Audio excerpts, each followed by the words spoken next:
ঈদ সামনে রেখে সারা দেশে বেড়েছে নতুন পোশাকের চাহিদা, সেই সাথে বেড়েছে বিভিন্ন জেলার পোশাক কারিগরদের ব্যস্ততা। নতুন পোশাক তৈরিতে ব্যস্ত সময় পার করছে দিনাজপুরের হিলের দর্জিপাড়ার কারিগররা। ব্রাহ্মণবাড়িয়ার আখাড়া ও কসবার দর্জি ও থান কাপড়ের দোকানগুলোতে বেড়েছে ক্রেতা সমাগম। এ নিয়ে আরও জানাচ্ছেন আব্দুল হামিদ। সামনে ঈদ, তাই দিনাজপুরের হিলির পোশাক কারিগরদের ব্যস্ততা বেড়েছে কয়েক গুণ। গত বছরের তুলনায় এবছর পোশাকের অর্ডার বেড়েছে বলছেন মানিকরা। ছেলেদের শার্ট, প্যান্ট, পাঞ্জাবির পাশাপাশি কারখানাগুলোতে বেড়েছে মেয়েদের কামিজ ও শিশুদের পোশাকের চাহিদাও।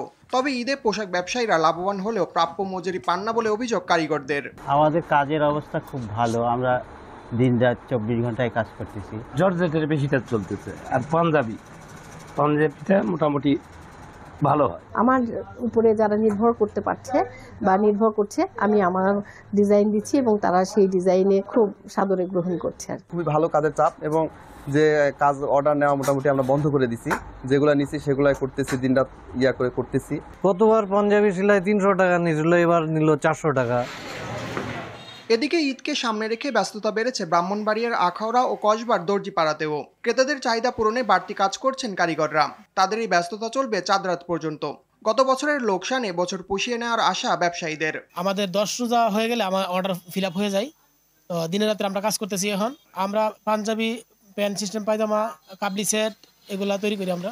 ঈদের চাঁদ রাত পর্যন্ত থাকবে, দিনে রাতে 24 ঘন্টায় কাজ চলে। শবে বরাতের পর থেকে একদম ঈদের চাঁদ রাত পর্যন্ত আমরা কাজ করি। বানানো পাঞ্জাবি পরতে খুব পছন্দ করি, এই জন্য ভাইয়ের কাছে দিয়েছি পাঞ্জাবি, আর খুব সুন্দর করে সেলাই করে। সারা বছর কোনো মতে দিন পার করলেও ঈদের চাহিদা থাকায় বাড়তি আয়ের আশা করেন প্রান্তিক এই অঞ্চলের পোশাক কারিগররা। ন্যায্য মজুরি না পাওয়ায় অনেকেই হারাচ্ছেন কারিগর হবার আগ্রহ।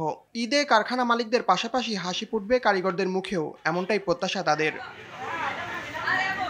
আব্দুল হামিদ, RTV।